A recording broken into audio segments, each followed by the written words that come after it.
This is JT. Welcome to Bodyweight Strength, the channel where I teach you how to build serious lean muscle mass and strength using only your body for resistance. In this video, what I'm going to do is show you an efficient full body workout that can be completed in 20 minutes or less. I'm going to be demonstrating 8 movements or 8 exercises, and these 8 exercises will train the body from head to toe. These 8 exercises each have a progression tree. They each have a playlist that is a series of videos that will take you from beginner through advanced depending on your skill level. So as I demonstrate these movements, if I do something that you are not able to do, or if I do something that's too easy for you to do, what you can do is in the links below this video, you can click on the appropriate movement, for example, push-ups. It will take you to the push-up progression tree, the push-up playlist, and in that playlist we'll have all of the various push-up videos that will take you from unable to perform even one push-up all the way through perfect one-arm push-ups, etc., etc. So whatever movement you see that doesn't fit your current skill level, simply substitute that out by clicking on the link below, going to that playlist, and then moving up or down through that playlist until you find the progression that suits your current skill level. And now I will be talking and explaining some finer points and some different things throughout the video in a voiceover as I'm performing a movement. So this is going to be educational. You should definitely learn something as you watch, but I'm going to be editing out any rest periods, and I'm going to be voicing over so I can make this as efficient, short, and information-packed as possible. So without further ado, let's get to it.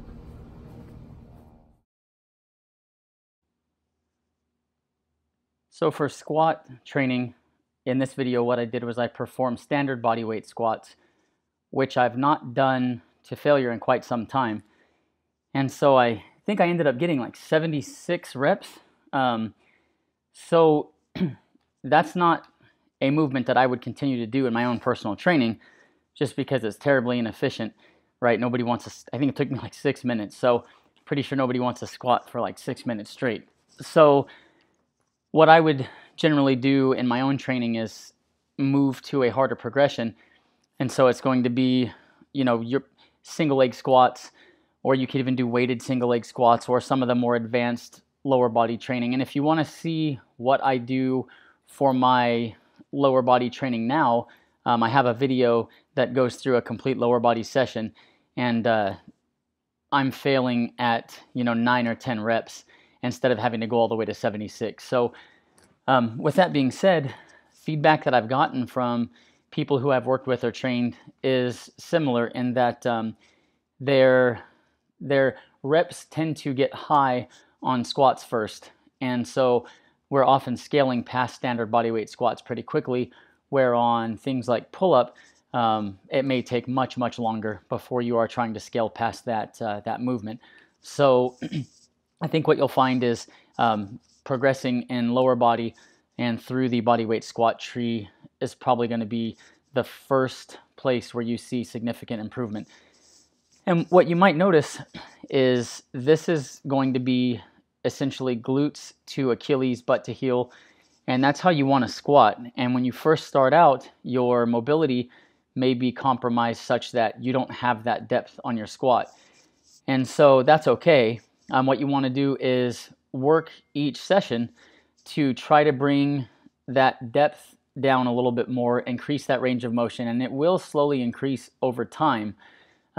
You can also do additional mobility work in the form of stretching or soft tissue mobilization, which would be like foam roller or lacrosse ball, to help work through tight spots that you have in the musculature. And I'll get into some videos talking about how I personally do that and give you a little bit of guidance in that area as well.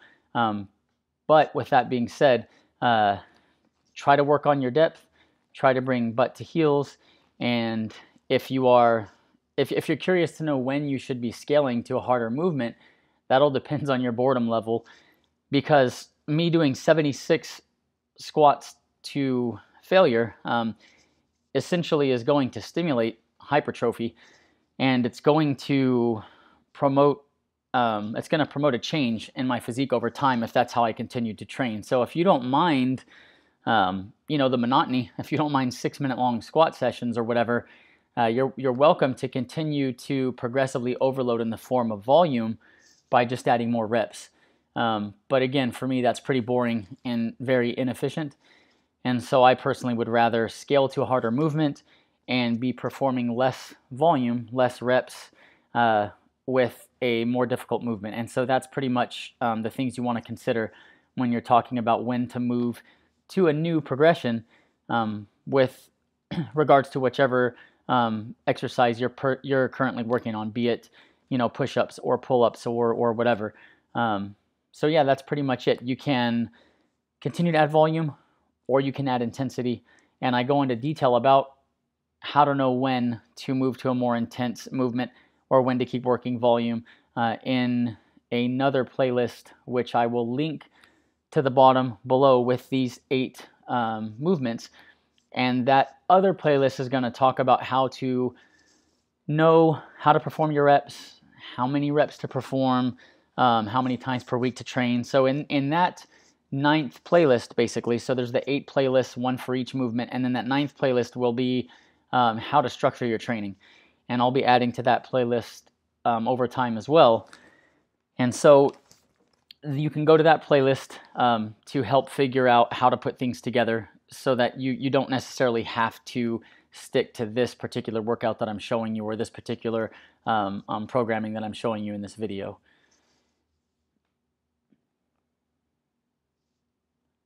All right, I still got significantly more squats to go, so I'll try to be a little more entertaining here.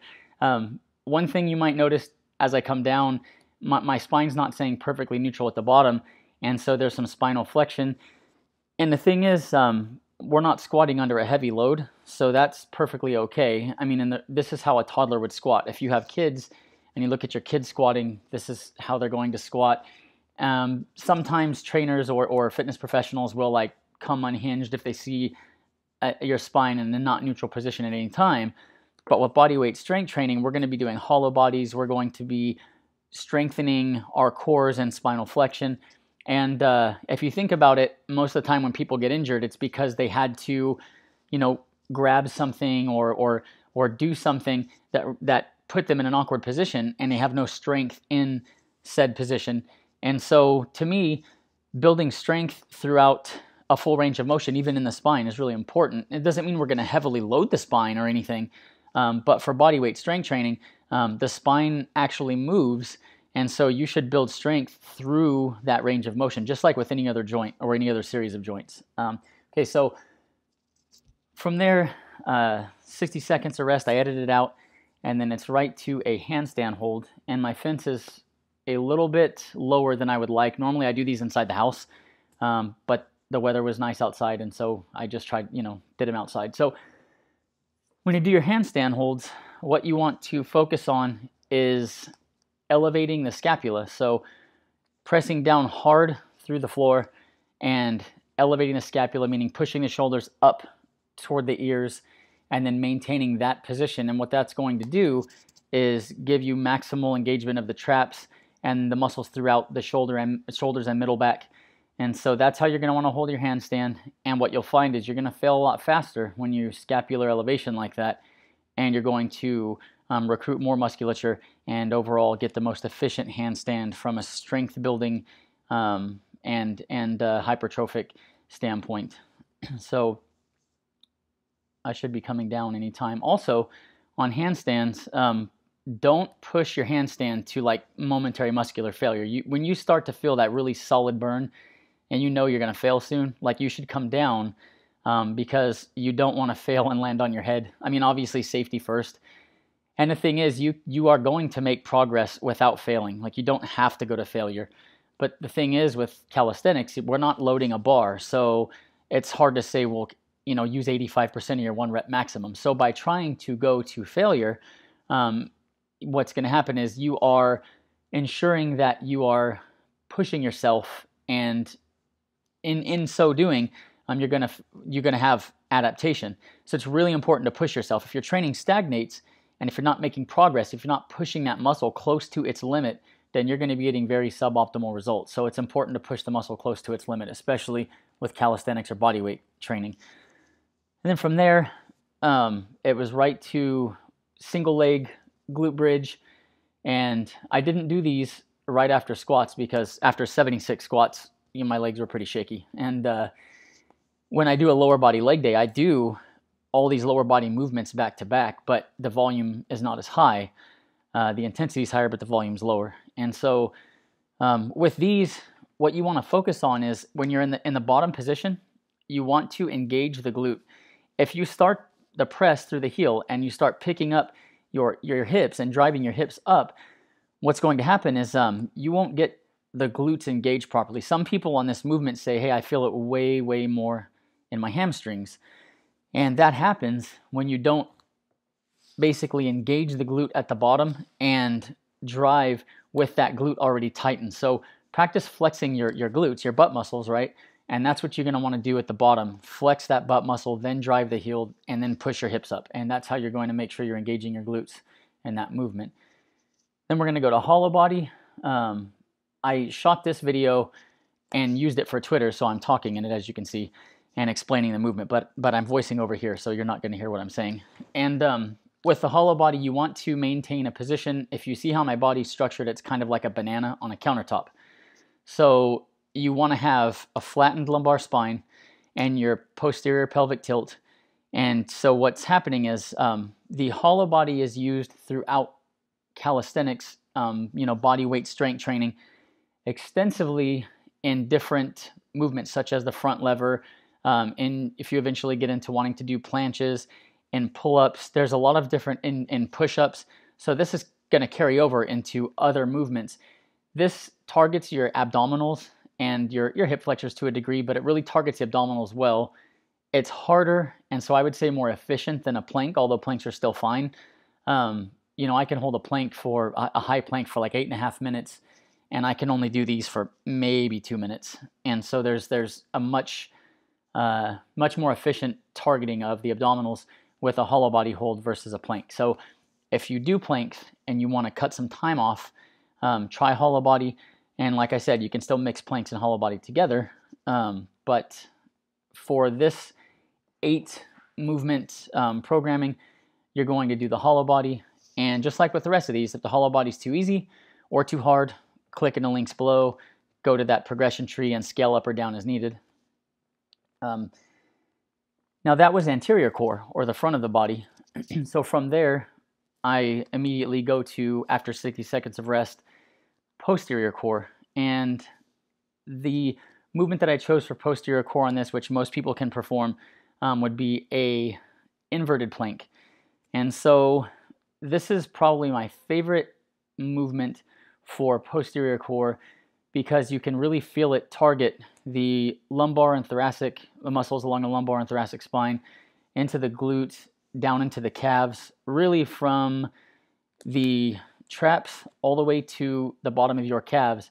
You will feel engagement, and this movement will work that entire posterior chain really, really well. So from an efficiency standpoint, I really dig this movement. And what you're going to want to focus on here is your hips are going to want to start to sag. And so you can see in the video where I am pushing the tops of my hips, pointing them up toward the sky, and trying to arch just a bit. You don't need to over-exaggerate the arch, but a little bit of arch. And as you start to feel your hips drop, be mindful that you drive down with the heels and your head on, you see that there's the 2 elevated surfaces. Drive down with the head and shoulders, drive down with the heels, and push up with the hips.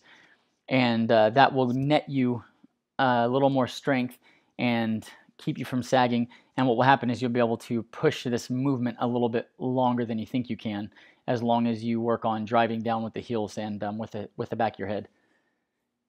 And I should be coming down shortly. Yeah, there you go. And so you can see my dog make a little cameo. I did have a dog pass away, which was Rascal. And so this dog, which has made some cameos in my videos, his name's Poppy. So not the same dog. For the people that were saying they're going to miss him making cameos, he's still around. Okay, from there, it's going to be hollow body push-ups. And so you can see where I maintain a slight posterior pelvic tilt. And that just means tilting your hips in, flattening that lumbar spine in a hollow body position, just like I did for core training. And then the other thing to notice is on the way up, when you get to the top of the movement, you want to protract the scapula. We move scapula through full range of motion as much as possible, and that's really going to help strengthen the shoulder joint. The other thing is, if you look at a normal push-up position, I walk my hands back at the beginning about 6 inches, and there was a study done at a university in Alabama, I think in 2013. They looked at different hand placements for push-up, and by moving your hands back 6 inches from your normal, comfortable starting point, it increased engagement of the pecs and triceps and serratus. So definitely be mindful to walk your hands back 6 inches from what would be your normal, just under the shoulder, comfortable starting point. And I should be failing pretty quick here. I take the last rep down pretty slow, and yeah, I'm spent right there.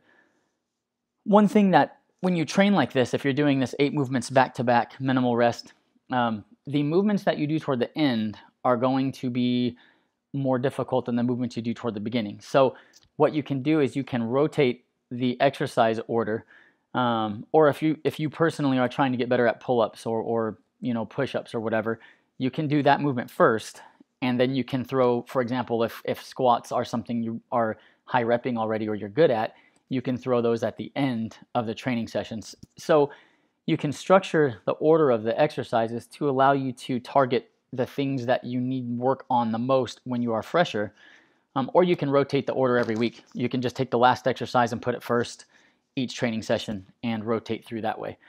For pull-ups, all the way up, all the way down to a dead hang. When you come into the dead hang and you pull up, you want to start the pull by scapular engagement. You're pulling the scapula coming down are what's starting the body in motion, not starting by pulling with your biceps. So that I talk about in detail on the hollow body push-up or pull-up tutorial. I'm sorry.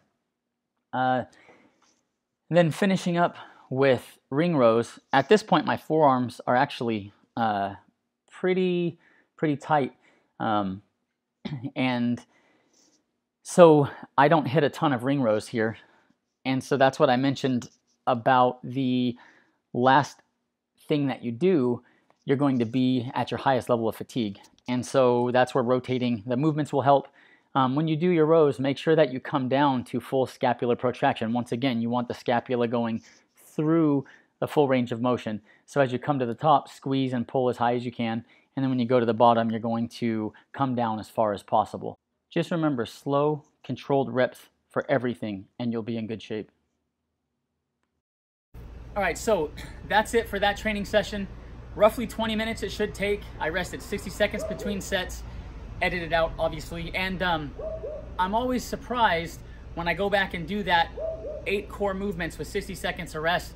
Like, I get pretty gassed. And so, well, my normal training is not that 8 movements at 60 seconds of rest, because I'm focusing on specifically building strength, and I have some additional stuff in my own training right now. I'm doing ring pressing, I'm working planches, I've got a bunch of different stuff that would make my full body workout take forever. So I'm not doing full body each day. I have it split up into, like I just posted a recent video showing my leg training. So I've got lower body on one specific day. So there's other ways to do it, which might lead you to think, okay, so then who is this training session for? And what this training session is ideal for is for somebody who wants to build strength, wants to stimulate hypertrophy or muscle growth, and wants cardiovascular conditioning in one fell swoop, like one efficient training session, and does not want to commit more than 30 minutes tops per day, and that would be if you rest longer between sets. So that's what that training session is going to be good for, is essentially a little bit of everything. And we'll get into throwing some more upper body stuff in there, there's more lower body stuff if you watch my recent lower body training session. So yeah, we can definitely get more volume into the session. We can split it up different ways. But this particular training session is going to give you, and has been programmed to condition you from literally your fingertips and your hands, from the handstands, hand balancing, forearms, all the way down to your calves. I didn't put specific calf training in there, but your body weight squats, and if you graduate to side squats, pistol squats, you still do get some calf work. On the reverse or the inverted plank, it's gonna get your calves as it targets the entire posterior chain. So trust that everything is addressed in that workout that you just watched, and that will give you efficiency, it will give you cardiovascular conditioning, strength, and hypertrophy. With all that being said, this is a remake of the initial video I did for this training, and I tried to make it much more efficient as a watch. So if you need to go back and rewatch it, it's not 45 minutes long, and tried to cut out all the unnecessary stuff. So if you watched the first video and you made it through this video, sound off in the comments below and let me know what you thought of it, and give me your feedback so I can continue to improve this content and make it more user-friendly and make it more easily navigatable, easier to find the stuff that you need, and so that I can tailor it to help benefit you as much as possible. Thank you for sticking with me, and thank you for supporting Bodyweight Strength.